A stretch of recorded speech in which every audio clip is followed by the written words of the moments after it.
So what do The Hobbit, internet slang, and Old Norse all have in common?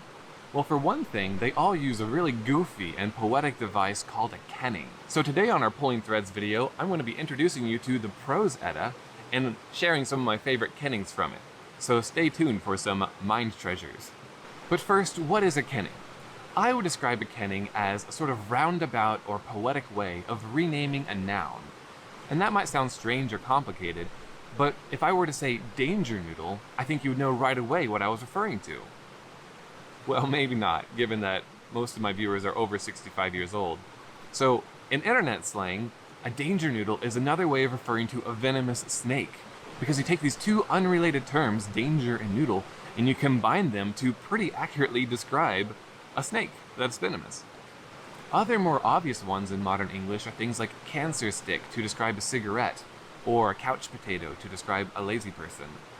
But they're not always so obvious. Sometimes they're more covert.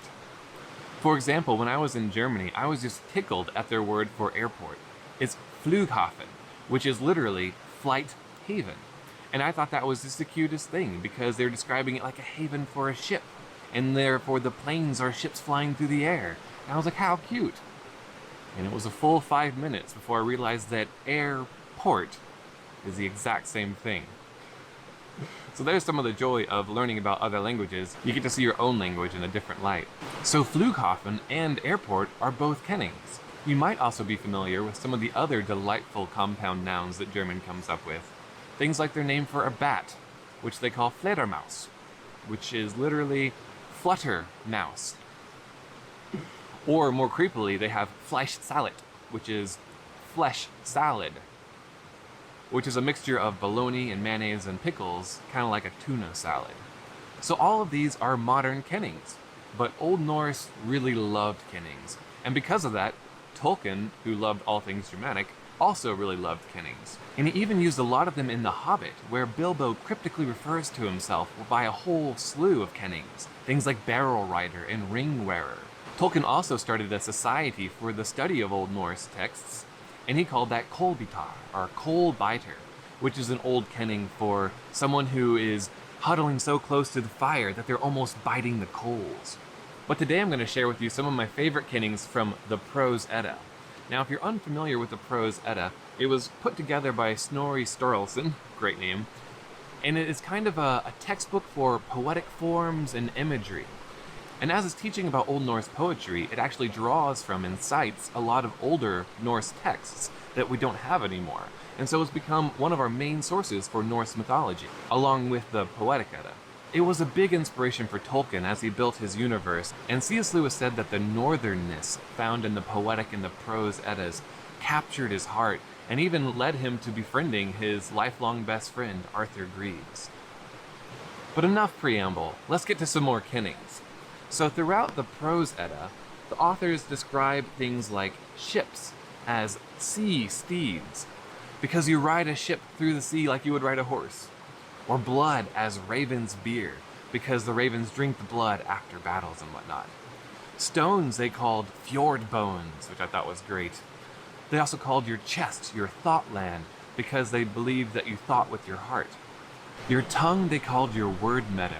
And your heart they called your power stone, or more humorously, they called it your hostility acorn. They called your hand your arm's mouth. A whetstone rusts bale, because you're getting the rust off of your knife with a whetstone. Poetry they described as lip streams, which is beautiful.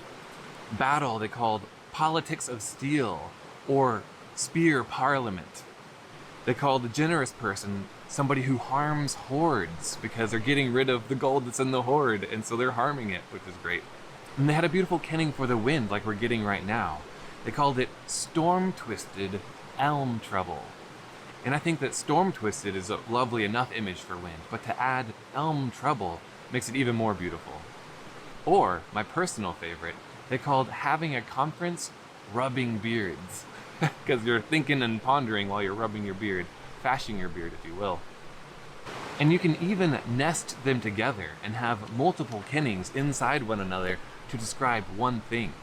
For example, in one instance, they refer to gold as River's elf disc, because the shining elf disc is the sun, and the sun of the river is gold.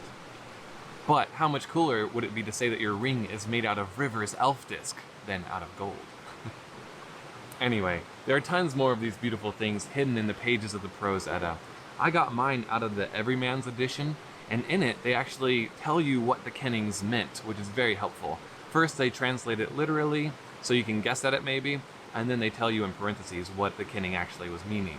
And that was super helpful because I don't think I could have gotten to gold from River's elf disc, maybe. I'm pretty sure Kenning comes from the word ken, meaning know, which is funny because sometimes it's hard to know what they mean. And you might recognize that word ken from I dunna ken, what Scotty says in Star Trek all the time, meaning I don't know. But this video is already longer than I intended it to be. I've just had so much fun though, remembering these old Kennings that I appreciated when I first read the Prose Edda, and drawing a whole bunch of new connections that I had never made before. So, thanks for stopping by. Until next time.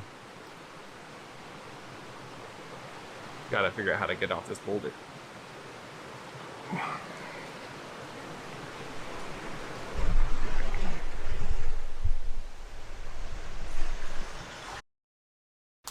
I used to come here often when I was younger. I haven't been here in years. It's been too long since I've been here. I'm gonna see if I can find a good spot to settle down and make a quick video. Maybe up there.